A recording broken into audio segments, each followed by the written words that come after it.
قرآن کی جو آیت میں نے پڑھی ہے، اس آیت کا شان نزول یہ ہے. شان نزول کا مطلب یہ ہوتا ہے کہ اگر کوئی واقعہ پیش آوے اور اس واقعے کی نزاکت میں اور اس واقعے کی وضاحت میں اللہ کوئی حکم اتارے، کوئی آیت اتارے، تو اس واقعے کو اس آیت کا شان نزول کہا جاتا ہے. یعنی اس آیت کے اترنے کا کارن، اس آیت کے اترنے کی وجہ، اس کو شان نزول کہا جاتا ہے. قرآن کریم میں ایسی کئی آیات ہیں کہ جس کے لیے کوئی کارن اور کوئی وجہ ہوئی اور پھر اللہ تعالیٰ نے اس پر کوئی آیت اتاری. اللہ کے حبیب پاک صلی اللہ علیہ وسلم جب غزوہ احد میں زخمی ہو گئے، بے ہوش ہو گئے، عبداللہ ابن قیمیہ نے پتھر مارا، سر پھوٹ گیا آپ کا، تو آپ کی زبان سے کچھ بد دعا کے کلمات نکلے اور آپ نے یوں دعا کی کہ کیف یفلح قوم من شد وجہ نبیہ، وہ قوم کیسے کامیاب ہو سکتی ہے جنہوں نے اپنے نبی کے چہرے کو زخمی کر دیا. جب یہ واقعہ پیش آیا تو اللہ تعالیٰ نے فوراً آیت اتاری کہ میرے پیغمبر آپ ان کے باپ میں بد دعا نہ کیجیے، میں چاہے تو ان کی پکڑ کر لوں اور چاہے میں ان کو سزا دوں اور چاہے میں ان کو معاف کر دوں. تو اس واقعے پر اس آیت کا نزول ہوا. شروع زمانے میں رمضان جب فرض ہوا تو روزہ شروع ہو جاتا تھا عشاء کے بعد سے، عشاء کے بعد سے روزہ شروع ہو جاتا تھا حضرات صحابہ کے دور میں. اور اگر آنکھ لگ گئی، سو گئے، تو روزہ شروع. دو واقعے پیش آئے. حضرت عمر رضی اللہ تعالیٰ عنہ رات میں اپنی بیوی سے ملاقات کر بیٹھے، ایک واقعہ یہ پیش آ گیا. اور ایک واقعہ یہ پیش آیا کہ ایک صحابی دن بھر تھکے تھے، روزہ تھا، کھیت میں کام کرتے تھے. رات آئے، بیوی سے کہا کہ کھانا کا کچھ نہیں ہے. دن بھر کمزوری تھی روزے کی وجہ سے، کھیت میں کام کرتے تھے. کہیں سے تھوڑے سے جو لے آئے، بیوی سے کہا کہ پیس کر روٹی بناؤ. اب بیوی کھانا تیار کر رہی تھی اور صحابی کی آنکھ لگ گئی، سو گئے. بیوی جگانے گئے تو سو چکے ہیں. تو بیوی نے کہا تمہاری ماں تم کو روئے، تمہارا روزہ شروع ہو گیا، دن بھر کے آپ بھوکے تھے اور پریشان حال تھے، اور اب یہ دوسرا روزہ بھی شروع ہو گیا، تمہارا کل کیا ہوگا؟ دوسرے دن صحابی پر بار بار بے ہوشی ہونے لگی، چونکہ 2 دن کے مسلسل بھوک ہو گئی. تو اللہ نے آیت اتاری علم اللہ انکم تختانون انفسکم فتاب علیکم وعفى عنکم فلا تباشروهن وابتغوا ما كتب الله لكم وكلوا واشربوا حتى يتبين لكم الخيط الابيض من الخيط الاسود من الفجر ثم اتموا الصيام الى الليل. فرمایا میں تمہاری رات کی خیانتوں کو بھی بہت جانتا ہوں، عمر سے معاملہ ہو گیا تھا، اور تمہاری میں رات کی پریشانیوں کو بھی بہت جانتا ہوں، یہ دوسرے صحابی کا مسئلہ ہو گیا تھا. فرمایا میں تمہاری رات کی پریشانیوں کو جان رہا ہوں، اس لیے اب عشاء کے بعد سے جو روزہ شروع ہوتا تھا میں اس کو کینسل کرتا ہوں، موقوف کرتا ہوں. اللہ فرماتے ہیں اب تم رات میں بیوی سے ملاقات بھی کرتے ہیں، مجامعات بھی کر سکتے ہیں، رات میں کھا پی سکتے ہیں. کب سے تمہارا روزہ شروع ہوگا؟ حتی یتبین لکم الخیط الابیض من الخیط الاسود من الفجر ثم اتموا الصیام الی اللیل. اب صبح صادق سے روزہ شروع ہوگا اور غروب آفتاب پر روزہ ختم ہو جائے گا. حضرات صحابہ کی بنیاد پر ہمیں راحت ملی. تو یہ آیت اتری ہے اس واقعے کے اندر. ایسی کئی آیات آپ قرآن کریم میں پڑھتے چلے جائیں جس کا شان نزول ہے کہ ان مسائل میں اللہ تعالیٰ نے ان آیات کو اتارا، ان مسائل میں اللہ نے ان آیات کو اتارا. تو میں نے جو آیت تلاوت کی یا ایھا الذین آمنوا ادخلوا فی السلم کافہ، عبداللہ ابن سلام رضی اللہ تعالیٰ عنہ یہود کے بڑے عالم تھے، بہت بڑے عالم، تورات کے بڑے ماہر. اللہ کے حبیب پاک صلی اللہ علیہ وسلم کے پاس آئے اور آپ کی نبوت کو پرکھنے کے لیے، آپ کا امتحان لینے کے لیے عبداللہ ابن سلام نے 3 سوال کیے نبی اکرم صلی اللہ علیہ وسلم سے۔ پہلا سوال یہ تھا کہ لڑکا ماں کے مشابہ کب ہوتا ہے اور باپ کے مشابہ کب ہوتا ہے؟ پیدا ہونے والی اولاد ماں کے مشابہ کب ہوتی ہے اور باپ کے مشابہ کب ہوتی ہے؟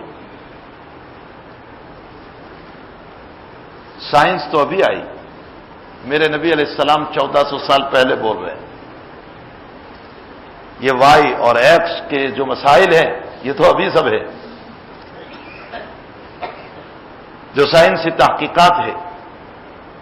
اللہ کے حبیب سے یہ سوال ایسا کیا گیا جو نبی کے علاوہ کوئی اس کا جواب نہیں دے سکتا تھا۔ نبی علیہ الصلوۃ والسلام فرماتے ہیں کہ رحمدانی میں عورت کے جس کا نطفہ پہلے جائے گا، یعنی اگر مرد کا پانی پہلے جاتا ہے تو اللہ لڑکا پیدا کرتا ہے، اور اگر عورت کا پانی پہلے جاتا ہے تو اللہ لڑکی پیدا کرتا ہے۔ یہ بغیر سائنس کے آقا بول رہے ہیں، اس لیے کہ وہ اوپر سے لے کر بول رہے ہیں۔ لیکن یہ بھی یاد رکھیں کہ اللہ کو جو پیدا کرنا مقصود ہوگا اسی کے پانی کو اللہ پہلے پہنچائے گا۔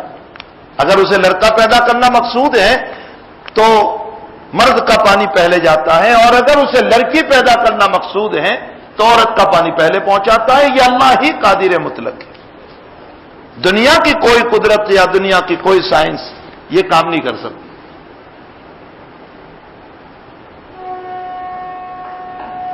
ابھی ایک مسئلہ ہے کہ جس کے پانی میں جراثیم 0% ہو، یہ ایک مسئلہ ہے۔ ساری دنیا کی سائنس امریکہ سے لے کر ہندوستان تک اور چائنا سے لے کر عرب ممالک تک، ساری دنیا کی سائنس یہ کہہ رہی ہے کہ جس مرد کے پانی میں 0% جراثیم ہو، یعنی بالکل نہ ہو، اس کو اولاد ہو ہی نہیں سکتی۔ یہ سائنس کا کہنا ہے۔ لیکن میرے اللہ کی قدرت یہ ہے کہ اس اللہ نے زکریا علیہ السلام 110 سال کا بڈھا ہو گیا ہے اور ان کی بیوی 80 سال کی ہو چکی ہے، اور اللہ ان کو یحییٰ نامی بیٹا دے رہا ہے۔ حضرت مریم علیہ السلام عمران علیہ السلام کے بڑھاپے میں دے رہا ہے۔ اس رب کی کاریگری یہ ہے کہ میرے پاس ابھی 3 داخلے ہیں میرے پاس، کہ جن کو ساری دنیا کی سائنس نے یہ بتایا کہ 0% اس کے جراثیم ہیں، اس لیے اس کو اولاد نہیں ہو سکتی، اور الحمدللہ اللہ نے ان کو اولاد عطا فرمائی۔ ایک دنیا کا کام ہے، دنیا کی زبان ہے جو دنیا کے اصول پر بول رہی ہے، اور ایک میرے رب کا کرشمہ ہے، ایک میرے رب کی طاقت ہے۔ میرے رب کی طاقت ساری باتوں پر قادر مطلق ہے۔ وہ قادر ہے اس بات کے اوپر بھی کہ اصحاب کہف کو غار میں لے جا کر 300 سال تک سلاتا ہے، اور عجیب مسئلہ ہے، قرآن اس پر گواہ ہے۔ سورہ کہف کے اندر آپ پڑھ لیجئے، ایک آدمی 10 گھنٹے 20 گھنٹے 3 دن ایک حالت پر سوتا رہے تو زمین اس کو کھانا شروع کر دیتی ہے، بستر اس کو کھانا شروع کر دیتا ہے، اس کو چاندی پڑنے لگتی ہے، نیچے سے سوراخ ہو جاتا ہے، اور یہ اصحاب کہف 300 سال تک اس جگہ پر سوتے رہے۔ مٹی نے ان کے ذرے کو بھی نہیں کھایا، ان کے بال کو بھی نہیں کھایا، ان کو کوئی چاندی بھی نہیں پڑی، کوئی سوراخ بھی نہیں ہوا، وہ جیسے تھے ویسے 300 سال کے بعد اٹھ کر کے نکل رہے۔ اللہ کی اپنی قدرت ہے کہ وہ 2 دن اور 3 دن میں ناش کو پھاڑ سکتا ہے، اور وہ 300 سال میں پھر ویسے ہی اٹھا بھی سکتا ہے۔ یہ رب کریم کی قدرت ہے۔ ہمیں اپنے رب کی قدرت سے یقین آج گیا۔ آج دنیا صرف بول رہی ہے، لیکن اس سے پوچھئے کہ تو اللہ کی قدرت پر تقریر کر رہا ہے، تجھے یقین کتنا ہے اللہ پر؟ خواص سے لے کر عوام تک، علماء سے لے کر نیچے تک، مبلغین سے لے کر نیچے تک، سب کا یہ حال، صرف تقریریں ہیں، ورنہ اللہ کی ذات سے ہونے کا یقین کسی کو نہیں۔ ہم اپنے رب کو ایسے بھول گئے کہ بھولنا بھی بھول گئے۔ بھولنا بھی یاد ہوتا تو کم سے کم اللہ یاد آ جاتا۔ ہم تو اللہ کو بھولنا بھی بھول گئے کہ سبحان ربی الاعلیٰ پڑھ رہے ہیں سجدے کے اندر، لیکن اللہ دماغ میں نہیں ہوتا ہے۔ اسی لیے ہمارے اکابر نے ایک عجیب بات کہی، فرمایا سوئے ہوئے کو جگا سکتے ہیں، مرے ہوئے کو کیسے جگائیں؟ امت مسلمہ تو مر چکی ہے۔ یہ امت مسلمہ نہ بیانوں سے جاگ رہی ہے، نہ تقریروں سے جاگ رہی ہے، اور نہ اللہ کے خوف کو دلانے سے جاگ رہی ہے، نہ جنت کے تذکروں سے جاگ رہی ہے، نہ جہنم کے تذکروں سے جاگ رہی ہے، نہ تو دنیا کے حالات ان کو جگا رہے ہیں، نہ دنیا کے جو ہے زلزلے ان کو جگا رہے ہیں۔ دنیا کی کوئی طاقت ان کو جگا نہیں رہی ہے۔ یہ سوئے ہوئے نہیں ہے، یہ مرے ہوئے ہیں۔ جو مر جاتا ہے اسے کون جگائے؟ یہ امت مسلمہ مر چکی ہے۔ بہرحال عبداللہ ابن سلام، اس وقت مجھے یہ مضمون نہیں کہنا ہے، مجھے تو کچھ اور بات کہنا ہے۔ عبداللہ ابن سلام رضی اللہ تعالیٰ عنہ، اسی لیے میرے بھائیوں قرآن کو بہت ڈیٹیل میں پڑھو، گہرائی اور گہرائی سے پڑھو۔ رمضان کا مہینہ آیا اور مولوی صاحب کو بلا لیا اور سورہ کہف کی تفسیر کر دی، ہو گیا مسئلہ، قرآن کا حق ادا ہو گیا۔ اس طرح قرآن کا حق اس سے ادا نہیں ہوتا۔ اور سورہ یوسف کی تفسیر میں بھی جیسے ہم ایسے پڑھتے ہیں اس کو جیسے لذت لے رہے ہیں لیلا اور مجنوں کا واقعہ پڑھ کر۔ اللہ اکبر، سورہ یوسف، اللہ تعالیٰ نے ہزاروں مسائل سورہ یوسف میں بیان فرمائے، لیکن لذت لے کر اسے پڑھا جا رہا ہے، اور وہ لذت بھی دنیا کی لذت، عبرت کی نگاہ سے نہیں۔ تو قرآن اس سے حضرت علی رضی اللہ تعالیٰ عنہ، بعض لوگ کیا کہہ رہے ہیں مطلب قرآن میں ہے کیا ہے قرآن میں؟ معرف القرآن پڑھ کر قرآن سمجھ میں آ جائے گا؟ دو کتابیں پڑھ کے قرآن سمجھ میں آ جائے گا؟ حضرت علی رضی اللہ تعالیٰ عنہ فرماتے ہیں کہ اگر میں صرف سورہ فاتحہ کی تفسیر لکھوں تو 70 اونٹ کی پشتیں جھک جائے گی، صرف سورہ فاتحہ کی تفسیر۔ قرآن کوئی معمولی چیز ہے؟ ہم جب اس کی گہرائی میں جاتے ہیں تو ہمارے رونگٹے کھڑے ہو جاتے ہیں۔ دیانند سرسوتی نے ایک سوال کیا حضرت قاسم العلوم والخیرات حضرت نانوتوی رحمۃ اللہ علیہ سے، وہ سوال جو عوام تو عوام خواص کے دماغ میں بھی نہیں آتا۔ دیانند سرسوتی نے سوال یہ کیا کہ تمہارے قرآن میں ایک سورت ہے سورہ رحمان، جس کو کہا جاتا ہے زینت القرآن، قرآن کی زینت۔ فرمایا اس میں اللہ نے تمہاری نعمتوں کو بیان فرمایا، بہت ساری نعمت، پھل نعمت ہے، پھول نعمت ہے، گلے نعمت ہیں، جنت نعمت ہیں، اور ہر نعمت کے بعد اللہ کہہ رہا ہے فَبِأَيِّ آلَاءِ رَبِّكُمَا تُكَذِّبَانِ فَبِأَيِّ آلَاءِ رَبِّكُمَا تُكَذِّبَانِ، بتاؤ تم میری کون کون سی نعمتوں کو جھٹلاؤ گے، بتاؤ تم میری کون کون سی نعمتوں کو جھٹلاؤ گے۔ فرمایا یہ ساری نعمتیں تو چلو مان لیا کہ نعمت ہے، لیکن ایک نعمت اور ہے، وہ تمہارے سورہ رحمان میں ہے، یعرف المجرمون بسیماہم فیؤخذ بالنواصی والاقدام فبأي آلاء ربكما تكذبان ونحاس فلا تنتصران فبأي آلاء ربكما تكذبان۔ یہ تو جہنم کا بیان ہے، ان آیات میں تو جہنم کا بیان ہے، اور آگ کا بیان، پیتل ٹپکانے کا بیان، سزا دینے کا بیان۔ تو کیا سزا اور آگ یہ بھی نعمت ہو گئی کہ تمہارا رب کہہ رہا ہے کہ کون کون سی نعمتوں کو جتلاؤ گے؟ وہ تمہارا رب تو یہ آگ کو بھی نعمت کہہ رہا ہے، جہنم کو بھی نعمت کہہ رہا ہے، پیتل ڈالا جائے گا سر کے اندر گرم کر کے مجرم کو، اس کو بھی جو ہے نعمت کہہ رہا ہے۔ کیا یہ بھی نعمتیں ہو گئی؟ معلوم ہوتا ہے یہ قرآن اللہ کا نہیں ہے، یہ محمد کا بنایا ہوا قرآن ہے۔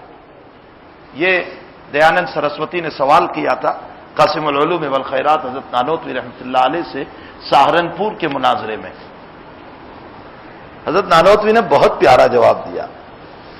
حضرت فرماتے ہیں کہ اگر تم جا رہے ہو اور آگے ایک بہت بڑا کھڈا ہے کنویں کی طرح، اور کوئی تم کو بچا لے کہ بھائی ادھر نہ جانا کھڈے میں گر جاؤ گے، تو تم بتانے والے کو احسان مانو گے یا نہیں؟ اس کو جزاک اللہ کہو گے یا نہیں؟ اس کا شکریہ ادا کرو گے کہ نہیں؟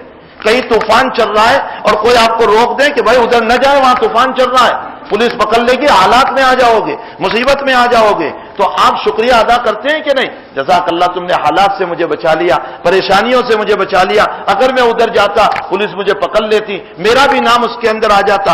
فرمایا دنیا میں اگر کوئی مصیبت سے بچاتا ہے اس کو تم جب اپنی نعمت سمجھتے ہو، احسان سمجھتے ہو، تو اللہ بھی اس دنیا میں ہم کو کہہ رہا ہے دیکھو سامنے جہنم ہے، آگ ہے، تپش ہے اس میں پیتل طبقہ کر ڈالا جائے گا، تمہارے دماغوں میں ڈالا جائے گا. تم دنیا میں ایسے اعمال نہ کرنا کہ اس کی بنیاد پر تم جہنم میں چلے جاؤ. اللہ جہنم سے بچانے کی تدبیر بیان کر رہا ہے. یہ نعمت ہوئی کہ نہ ہوئی؟ جب دنیا میں مصیبت سے بچانے والے کو نعمت کہا جاتا ہے تو یہ بھی تو نعمت ہوئی.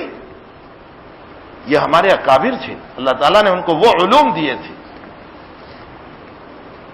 یہ ہے قرآن کریم. قرآن ایک بہت عجیب کتاب ہے. ہم نے قرآن کو سمجھا نہیں، ہم نے قرآن کریم کی بصیرت کے ساتھ نظر نہیں کی، ورنہ یہ قرآن ہمیں ایک جگہ اللہ فرماتے ہیں وَإِنَّ لَكُمْ فِي الْأَنْعَامِ لَعِبْرَةً نُسْقِيكُم مِّمَّا فِي بُطُونِهَا مِن بَيْنِ فَرْثٍ وَدَمٍ لَبَنًا خَالِصًا سَائِغًا لِلشَّارِبِينَ. فرمایا ایک بھینس کا تم دودھ نکال رہے، اس کے ایک طرف گوبر ہے، جہاں گوبر ہے وہیں سے دودھ آ رہا ہے، اور ایک طرف خون ہے، خون کا رنگ بھی دودھ میں آنے نہیں دیتا، اور گوبر کی بدبو بھی دودھ میں آنے نہیں دیتا. یہ ذات کون ہے جو صاف شفاف دودھ تمہیں پیش کر رہا ہے؟ گوبر بھی ہے، پیشاب بھی ہے، خون بھی ہے، لیکن اس کے اندر صاف شفاف دودھ. خیر یہ تو حصی مثال ہو گئی، اللہ کی قدرت بھی ثابت ہو گئی، لیکن اللہ ایک مسئلہ اور بیان کرنا چاہتا ہے. قرآن کریم صرف مثالوں کے لیے نہیں آیا، قرآن تو مسائل کے لیے آیا ہے. اس کے اندر اللہ ایک مسئلہ دینا چاہتا ہے، اور وہ مسئلہ یہ ہے کہ جیسے صاف شفاف دودھ میں نے دیا، اگر خون کے 2-4 قطرے دودھ میں آ جائیں، تھوڑا سا رنگ بدل جائے تو تم بالٹی پھینک دیتے ہو یا نہیں؟ اگر گوبر کی بدبو آنے لگے دودھ میں تو تم بالٹی پھینک دیتے ہو یا نہیں؟ فرمایا کہ جب ذرا سے خون کی رنگت کی بنیاد پر اور گوبر کی بدبو کی بنیاد پر تم پورے دودھ کی بالٹی کو پھینک دیتے ہو، یاد رکھو تمہارے اعمال کے اندر بھی ریاکاری کی بدبو آئے گی، دکھلاوا اور شہرت کی بدبو اور رنگت آئے گی، تو میں بھی تمہارے اعمال کو نکال کر اسی طرف پھینک دوں گا.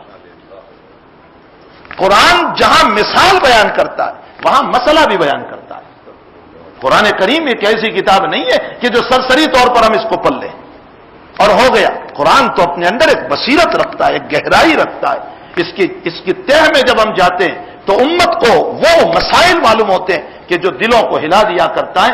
اللہ کرے کہ دنیا کے کھیتوں کو سمجھنے والے تو بنے، اور دنیا کے کاروبار کو سمجھنے والے تو بنے، اور دنیا کے ایران توران اور ناول اور ڈائجسٹ کو سمجھنے والے تو بنے. اللہ کرے کہ قرآن سمجھنے والے بن جائیں، محمد رسول اللہ صلی اللہ علیہ وسلم کی مبارک باتوں کو ہم سمجھنے والے بن جائیں. تو عبداللہ ابن سلام رضی اللہ تعالیٰ عنہ ایمان نہیں لائے تھے. انہوں نے سوال فرمایا یا رسول اللہ صلی اللہ علیہ وسلم آپ نبی ہے تو یہ بتائیے کہ لڑکا ماں کے مشابہ کب اور باپ کے مشابہ کب ہوتا ہے، اور میل اور فیمیل کا کیا مسئلہ ہے؟ اللہ کے حبیب، اور یہ جواب نبی کے علاوہ کوئی نہیں دے سکتا تھا. اللہ کے حبیب نے فرمایا اگر مرد کا پانی پہلے جاوے تو لڑکا پیدا ہوگا، عورت کا پانی پہلے جاوے تو لڑکی پیدا ہوگی. اور حضرت نے آگے یہ بھی فرمایا کہ جس کا پانی زیادہ ہوگا لڑکا اس کے مشابہ ہوگا. اگر ماں کا پانی زیادہ ہے تو لڑکا ماں کے مشابہ، اور اگر باپ کا پانی زیادہ ہے تو لڑکا باپ کے مشابہ ہوگا. حضرت عبداللہ ابن سلام فرماتے ہیں یا رسول اللہ یہ جواب آپ کے علاوہ کوئی نہیں دے سکتا. دوسرا سوال کیا، فرمایا کہ اللہ کے نبی یہ بتائیے کہ جنتی جب جنت میں جائے گا تو بخاری شریف کی روایت ہے سب سے پہلے اللہ کون سی چیز سے استقبال کرے گا؟ سب سے پہلے کون سی چیز؟ اللہ کے حبیب پاک صلی اللہ علیہ وسلم نے فرمایا مچھلی کے جگر کے کباب سے اللہ استقبال کرے گا.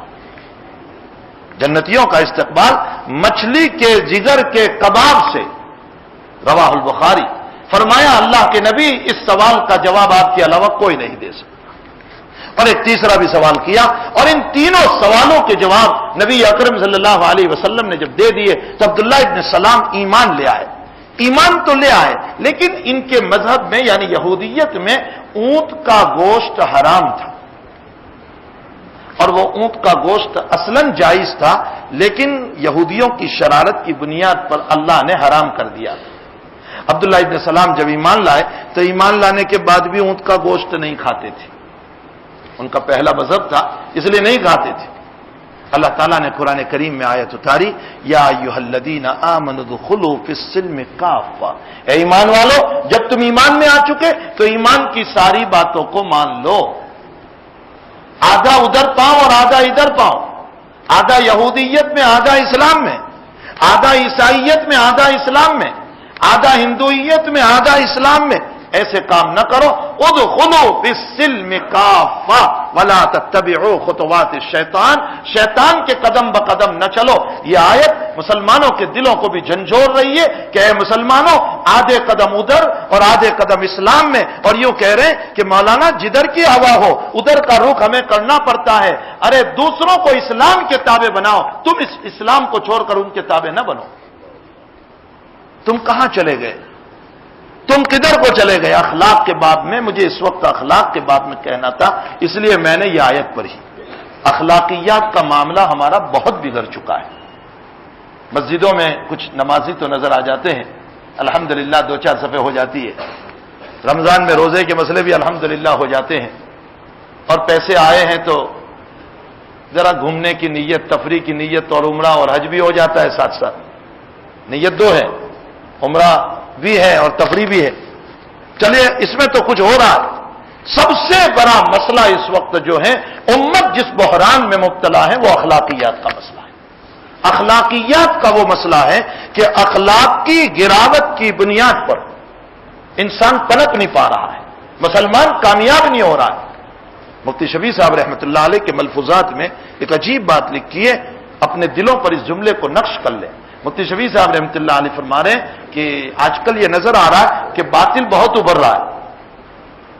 آج کل نظر کیا آ رہا ہے؟ کب سے ہم دیکھ رہے ہیں کہ باطل ابھر رہا ہے، اور مسلمان ہمیشہ کمزور کمزور نظر آ رہا ہے، باطل بہت ابھر رہا ہے۔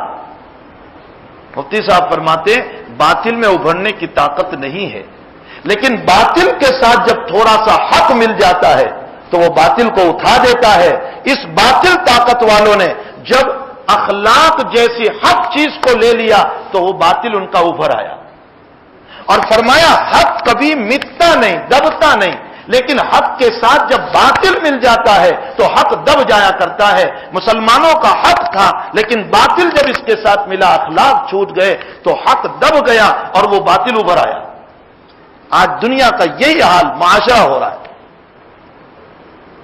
یہی وجہ ہے کہ حضرت الامام ابو حنیفہ رحمۃ اللہ علیہ نے اپنے وصیت نامے میں بہت غور سے سمجھے، مجھے اخلاقیات پر بات کرنا ہے۔ مسجد میں تو الحمدللہ بہت کچھ اچھے نظر آ رہے ہیں، بلکہ اب تو میں مسجد کے بعد میں بھی یوں کہتا ہوں کہ کسی زمانے میں عورتیں اپنے بچوں کو گود میں لے کر نماز کے بعد کھڑی رہتی تھی کہ یہ مصلی جب نکلیں گے تو میرے بچوں کو دم کر کے جاتے ہیں تاکہ ہمارے بچے اچھے ہو جائیں۔ غیر مسلم عورتیں بھی اپنے بچوں کو لے کر مسجد کے دروازے پر کھڑی رہتی تھی، لیکن اب یہ بھی ختم ہو گیا، اس لیے کہ اس زمانے میں سوچ یہ تھی کہ مسلمان مسجد بازار میں خراب ہوتا ہے، مسجد میں اچھا ہوتا ہے، لیکن اب تو وہ یہ سمجھ رہے ہیں کہ یہ مسجد میں بھی خراب ہوتا ہے۔ اس کی حقیقت مسجدوں میں بھی بدل چکی ہے، یہ بازار میں تو ہے ہی خراب، لیکن یہ مسجدوں میں بھی ٹھیک نہیں ہے۔ اس کے جھگڑے مسجدوں میں، اس کا طوفان مسجدوں میں، ناحق طور پر کسی کے خلاف سازش، اخلاقیات ہمارے اتنے گر چکے ہیں کہ جس کے نتیجے میں آج ہم اتنے نیچے جا چکے ہیں۔ امام ابو حنیفہ رحمۃ اللہ علیہ نے اپنے وصیت نامے میں امام ابو یوسف رحمۃ اللہ علیہ کو یوں لکھا کہ میرا جو کاروبار ہے اس کاروبار میں کسی کے پیسے باقی ہو اور وہ پیسے لینے کے لیے آئے تو جتنے اس کے باقی ہیں اس سے زیادہ دینا۔ عجیب جملہ، فرمایا اس سے زیادہ دینا، اگر 100 روپے باقی ہے 125 روپے دے دینا۔ یاد رکھو اس کو سود نہیں کہا جاتا، اس کو ربا اور بیاج نہیں کہا جاتا۔ ربا اور بیاج تب بنتا ہے جبکہ جب لینے دینے کا معاملہ ہو رہا ہے تب ہم شرط لگائیں کہ میں 100 دے رہا ہوں 150 لوں گا، تب یہ ربا بنتا ہے۔ لیکن اگر میں نے یہ کہا بھائی 100 روپے کی مجھے ضرورت ہے، آپ ذرا میرے کام لگا دیجئے، مہینے کے بعد آپ کو دے دوں گا، میں نے 100 روپے لیے 100 ہی دینے واپس، لیکن اللہ نے مجھ کو دے دیا تو میں یہ سوچوں اس نے میری ضرورت میں مجھے کام لگایا ہے، لاؤ 10 روپے میں اس کو زائد دے دوں۔ یہ سود نہیں ہے، یہ ربا نہیں ہے، یہ بیاج نہیں ہے، یہ میری طرف سے گفٹ ہے، یہ ہدیہ ہے۔ امام ابو حنیفہ نے لکھا ابو یوسف رحمۃ اللہ علیہ کو کسی کا حق میرے پاس باقی ہو وہ لینے کے لیے آئے تو جتنا لکھا ہوا باقی ہو اس سے کچھ زیادہ دے دینا. آگے امام ابو حنیفہ رحمۃ اللہ علیہ فرماتے ہیں کہ اگر ہم نے تھوڑا زیادہ دے دیا تو وہ ہم سے قریب ہوگا اور جب ہم سے قریب ہوگا تو ہماری زندگی سے فائدہ اٹھائے گا اور دین کو سمجھے گا. فرمایا یہ بھی تبلیغ ہو جائے گی. اسے بھی تبلیغ کہتے ہیں.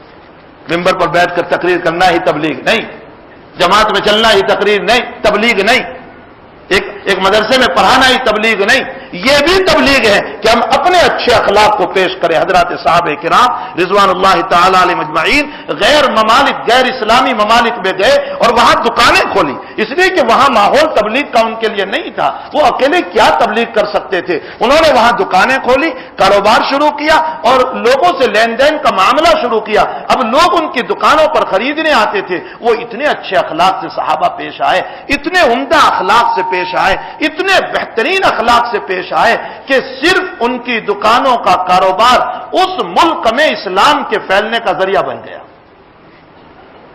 یہ بھی ایک تبلیغ ہے کہ ہم اچھے اخلاق سے پیش آنے والے ہوں. حضرت اقدس تھانوی رحمۃ اللہ علیہ ایک کپڑے کی دکان پر کپڑا خریدنے گئے. سہارنپور کا واقعہ ہے. دکاندار غیر مسلم تھا, وہ نہیں پہچانتا تھا کہ یہ مولانا اشرف علی تھانوی ہے. وہ اتنا جانتا تھا کہ کوئی حضرت جی ہے تھانہ بھون میں, لیکن اسے نہیں معلوم کہ یہ وہی ہے. کپڑے خرید لیے, سودا ہو گیا, قیمت طے ہو گئی. اتنے میں کسی مسلمان نے حضرت کو دکان پر دیکھا تو وہ دورا گیا, حضرت جی ملاقات کی اور دکاندار سے کہا کہ یہ حضرت جی حضرت تھانوی رحمۃ اللہ علیہ ہے, پیسے کم لیجیے. تو دکاندار اب پیسے کم کرنے لگا. حضرت جی نہ دیجیے, حضرت جی 50 کم, حضرت جی 100 کم. حضرت نے فرمایا جتنے پیسے کہے ہیں اتنے پورے لے لو, اس لیے کہ مولویت بیچنے کی چیز نہیں ہے. میرے نبی نے مولویت اور علم کی بنیاد پر روٹی کھانے کو منع فرمایا. یہ کوئی بیچنے کی چیز نہیں ہے کہ میں اس پر روٹی کھاؤں. یہ تو اللہ کی ایک امانت ہے میرے پاس جو مجھے پہنچانے کی. اچھے اخلاق, اچھے کیریکٹر. اسی لیے نبی کریم صلی اللہ علیہ وسلم کا ارشاد گرامی ہے کہ جب تم کسی سے قرض لیتے ہو اور قرض میں کوئی ربا اور بیاج کی شرط نہیں ہے, جب واپس کرنے کا وقت آئے اللہ نے تمہیں اگر دیا ہو تو کچھ زیادہ دے دو تاکہ سامنے والے کا جی خوش ہو جائے. فرمایا اگر تم نے جی کو خوش کر لیا تو یقیناً یہ سمجھ لو کہ اللہ جل شانہ تمہارے جی کو خوش کرے گا. ایک روایت میں نبی اکرم صلی اللہ علیہ وسلم کا ارشاد گرامی ہے, بخاری شریف کی روایت ہے. آقا فرماتے ہیں اگر تم اپنے کاروبار میں برکت چاہتے ہو, لوگ برکتوں کی تعویذیں مانگتے ہیں, مول صاحب تعویذ دے دو کاروبار میں برکت ہو جائے, دکانوں میں برکت ہو جائے, گھر میں برکت ہو جائے. اللہ کا نبی تمہیں تعویذ دے رہا ہے اور اس تعویذ کو لکھ لو. نبی علیہ السلام فرماتے ہیں اگر تم اپنے کاروبار میں برکت چاہتے ہو, اپنی دکانوں میں برکت چاہتے ہو, فَلْيَصِلْ رَحِمَهُ, اپنے رشتہ دار کے ساتھ حسن سلوک کرو, اچھا معاملہ کرو. اگر وہ تمہاری برائی کرے تو بھی تم ان کی مدد کرو, اگر وہ تمہارے خلاف کرے تو بھی تم ان کی مدد کرو, اگر وہ تمہیں گالی دے تو بھی تم ان کے ساتھ اچھا معاملہ کرو. اگر تم نے ان کے ساتھ اچھا معاملہ کیا تو اللہ کا نبی کہہ رہا ہے اللہ تنگ روزی کو کھول دے گا. آقا صلی اللہ علیہ وسلم کا یہ عمل اور یہ تعویذ دنیا کے عامل کی تعویذ کیا کام کرے گی جو محمد الرسول اللہ صلی اللہ علیہ وسلم کی تعویذ کام کرے گی. فَلْيَصِلْ رَحِمَهُ, اپنے رشتہ داروں کے ساتھ اس نے سلوک کرو. حضرت سلمہ ابن اقوا رضی اللہ تعالی عنہ صحابی رسول ہے. کچھ لوگ راتوں میں آئے ڈاکو اور اللہ کے نبی کی اونٹنیاں اور صدقے کی اونٹنیاں بھگا لے گئے, چوری کر گئے اور دربان کو قتل کر دیا. فجر کی نماز کے بعد پتا چلا کہ اس طرح رات میں مسئلہ ہوا. سلمہ ابن اقوا رضی اللہ تعالیٰ عنہ بہت دوڑنے والے تھے. صحابہ کی کچھ نہ کچھ خصوصیات تھی. عبداللہ ابن عمر وہ گھوڑے سوار تھے, وہ گھوڑے سوار. ارے کیا ہم ناز کریں اپنی طاقتوں پر. عبداللہ ابن عمر کی گھوڑے سواری کا عالم یہ تھا کہ قریباً 6 فٹ کا اونچا جھونپڑا تھا. شرط لگی کہ اس جھونپڑے کو گھوڑے کے ساتھ کدا دو. حضرت گھوڑے پر بیٹھے اور دوڑتے ہوئے آئے اور پورے جھونپڑے کے اوپر سے اپنے گھوڑے کو پھلانگ دیا. سلمہ ابن اقوا وہ طاقتور تھے اور وہ چلنے والے تھے, وہ دوڑنے والے تھے کہ گھوڑے کے ساتھ ریس لیا کرتے تھے اور گھوڑے سے آگے نکل جاتے تھے. یہ وہ صحابی رسول سلمہ ابن اقوا رضی اللہ تعالیٰ. اللہ کے حبیب نے فجر کے بعد فرمایا سلمہ دوڑو، نشان دیکھو، اس لیے کہ گھوڑے پر جائیں گے تو نشان نظر نہیں آئیں گے، نیچے چلیں گے تو نظر آئیں گے. سلمہ سے فرمایا دوڑو، کس طرف یہ لوگ گئے ہیں؟ اس لیے کہ صدقات کے اور اللہ کے نبی کے کل ملا کر 30 اونٹ تھے. اب سلمہ ابن اقوا نے دوڑنا شروع کیا اور جہاں وہ لوگ نظر آ گئے کہ حضرت نے کچھ نہیں تھا پاس، پتھر مارنا شروع کیا.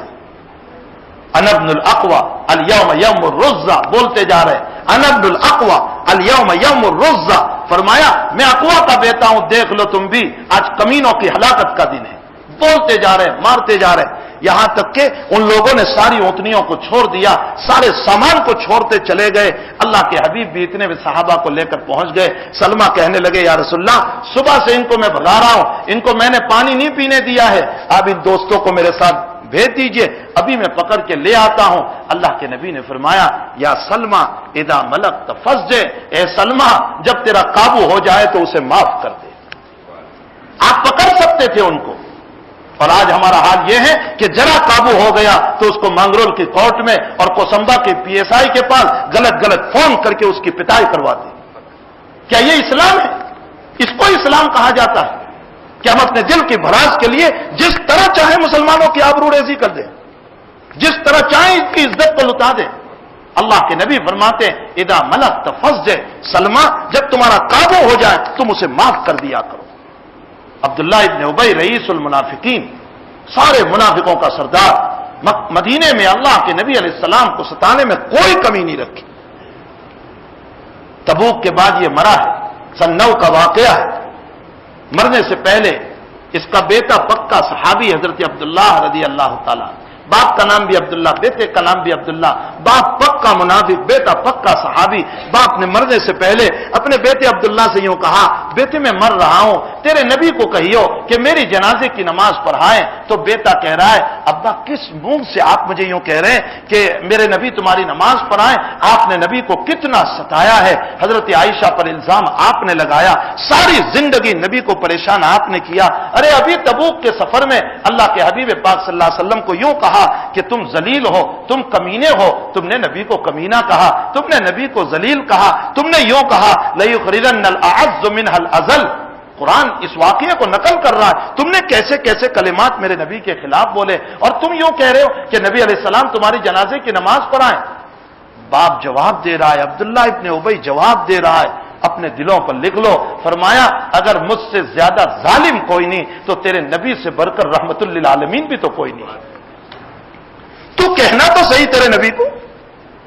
موت ہو گئی عبداللہ کی، جا کر بیٹا عبداللہ کہہ رہا ہے، پوری روایت بخاری شریف کی ہے، جا کر بیٹا کہہ رہا ہے اللہ کے حبیب باپ مر گیا، باپ مر گیا اور یہ درخواست کر کے گیا ہے کہ آپ جنازے کی نماز پڑھائیں. میں نہیں چاہتا تھا اللہ کے حبیب کہ آپ نماز پڑھائیں، لیکن باپ کی وصیت ہے اس لیے میں آپ کے پاس آیا ہوں. اللہ کے نبی علیہ الصلوۃ والسلام، لاکھوں سلام ہو ذات اقدس صلی اللہ علیہ وسلم پر، لاکھوں سلام ہو. کیا ہم تقریروں میں الجھ گئے اور لذتیں لے کر کے قصے سننے میں الجھ گئے اور ہم میں اخلاق کا چھینٹا تک نہیں رہا. اللہ کے نبی علیہ الصلوۃ والسلام فرماتے ہیں جب غسل دے دو، جنازہ تیار ہو جائے تو مجھے اطلاع کرنا، میں نماز پڑھاؤں گا. صلی اللہ علیہ وسلم، صلی اللہ علیہ وسلم، صلی اللہ علیہ وسلم. جب جنازہ تیار ہو گیا حضرت تشریف لے گئے. بخاری شریف کی روایت ہے حضرت عمر نے پیچھے سے کپڑا کھینچا، یا رسول اللہ آپ کس کی نماز پڑھا رہے ہیں؟ یہ ظالم، نالائق، کمینہ، منافق، آپ اس کی نماز پڑھا رہے ہیں. اللہ کے حبیب مسکرائے اور فرمایا عمر مجھے نماز پڑھا لینے دو، اگر میری نماز سے اس کی بخشش ہو سکتی ہے. صرف نماز نہیں پڑھائی، نماز کے بعد آقا اپنے ساتھ اپنا کرتا مبارک لے کر آئے تھے، اپنا کرتا جس پر جبریل رشک کیا کرتا ہے وہ کرتا لے کر کے آئے تھے. فرمایا اس کے کفن کے اندر میرا کرتا بھی ڈال دو، اگر میرے کرتے سے اس کی نجات ہو جائے. اتنے میں بس نہیں کیا، اندر میں اتار دیا تھا قبر کے اندر. نبی علیہ السلام نے فرمایا پھر نکالو. یہیں سے تو مسئلہ نکالتے ہیں کہ کیا میت کو اندر رکھنے کے بعد ضرورت کی بنیاد پر نکال سکتے؟ اندر میں رکھ دی اس کی لاش کو. اللہ کے حبیب نے فرمایا اس کو نکالو. باہر نکالا، اس کا منہ کھولا اور اپنا لعاب مبارک اس کے منہ میں ڈالا.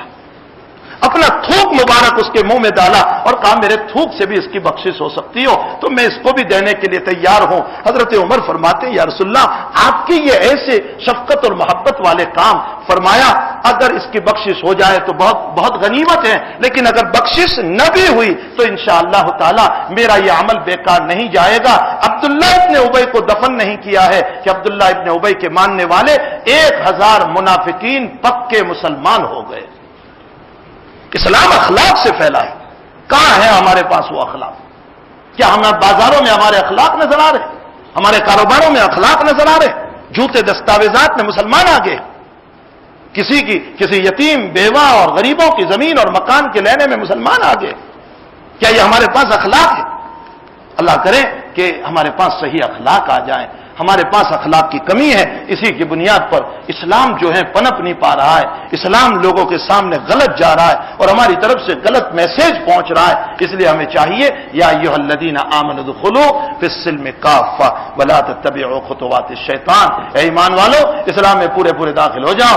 دوسروں کے کیریکٹر اور اخلاق کو لے کر تم اپنی زندگی کو برباد نہ کرو. نبی علیہ الصلوۃ والسلام فرماتے ہیں بعثت لاتمم مکارم الاخلاق, میں اچھے اخلاق کو پھیلانے کے لیے مجھے دنیا میں بھیجا گیا ہے. اپنی امت کو آقا صلی اللہ علیہ وسلم نے خود بھی کیا اور اپنی امت کو اس بات کی تعلیم بھی دی ہے. ذہن میں ایک مختصر واقعہ آ رہا ہے. خلافت شروع ہوئی صدیق اکبر رضی اللہ تعالیٰ عنہ کی. اللہ کے حبیب دنیا سے رخصت ہوئے.